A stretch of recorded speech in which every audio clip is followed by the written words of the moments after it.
हर हर महादेव। उम्मीद है आप सभी मस्त होंगे और अपने अपने काम के कापी। आप सभी का स्वागत है। Welcome to this explainer. Today we're going to be taking a super fascinating journey right into the heart of one of the most profound texts in human history, the Bhagavad Gita. But listen, we aren't just going to look at this sacred text as some dusty piece of ancient history. Instead, we're going to translate its really deep philosophical dialogue into a highly practical toolkit for modern life. Because as you'll see in a minute, the struggles faced in this text, they're literally the exact same struggles we face every single day. So picture this. How do you act when your deepest emotions completely collide with your biggest responsibilities? It's a heavy question, right? Well, that's the central dilemma of our explainer today.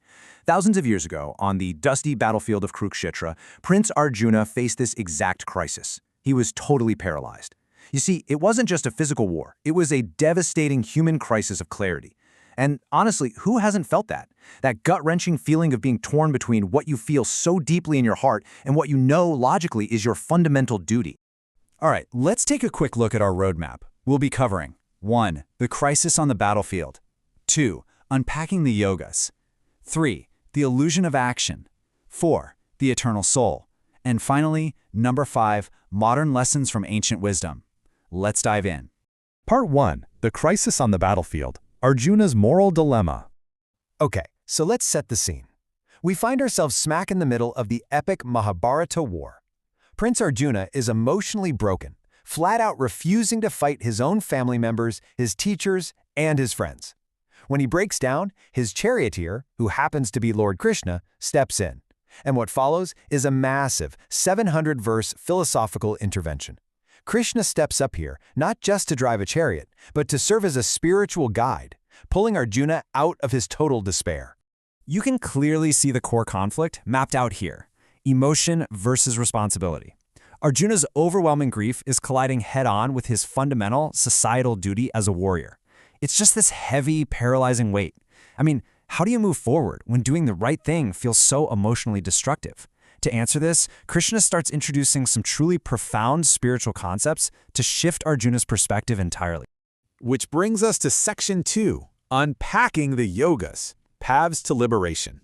To shift Arjuna from that state of paralysis to a state of self-mastery, Krishna provides some incredibly practical frameworks for living.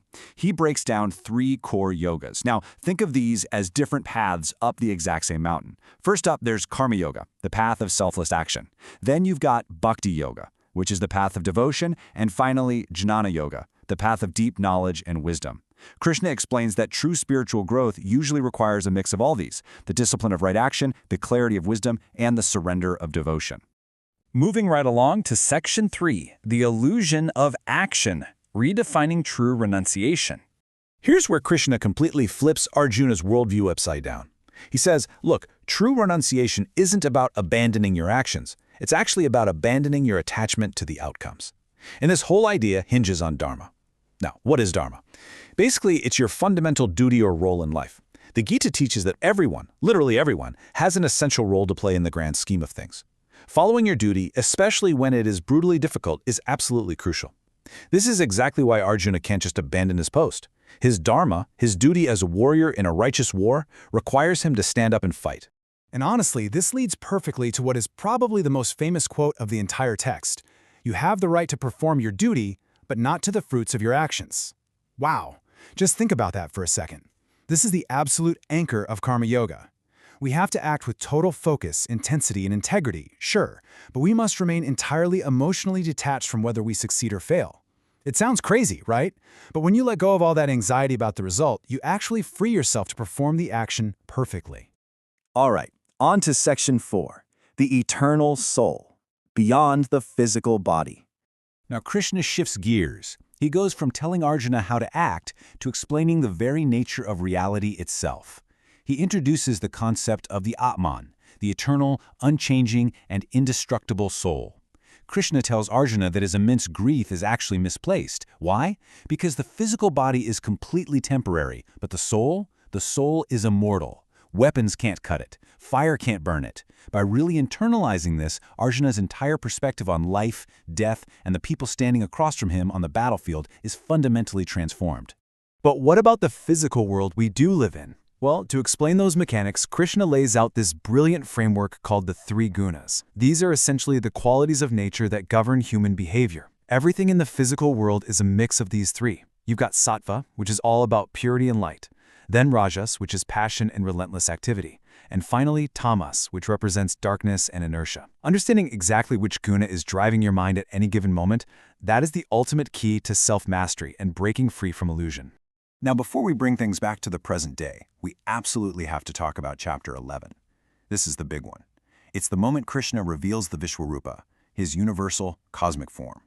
Arjuna is granted divine vision to see Krishna not just as his buddy driving the chariot, but as the supreme being encompassing all of existence, all of time, creation and destruction. It is an awe-inspiring, frankly terrifying, and beautiful moment that completely cements the absolute power of devotion, or bhakti yoga. And that brings us to Section 5, Modern Lessons from Ancient Wisdom, the battlefield within us. Because the truth is, this whole battlefield of Kurukshetra, it's a metaphor for the battlefield inside our own heads.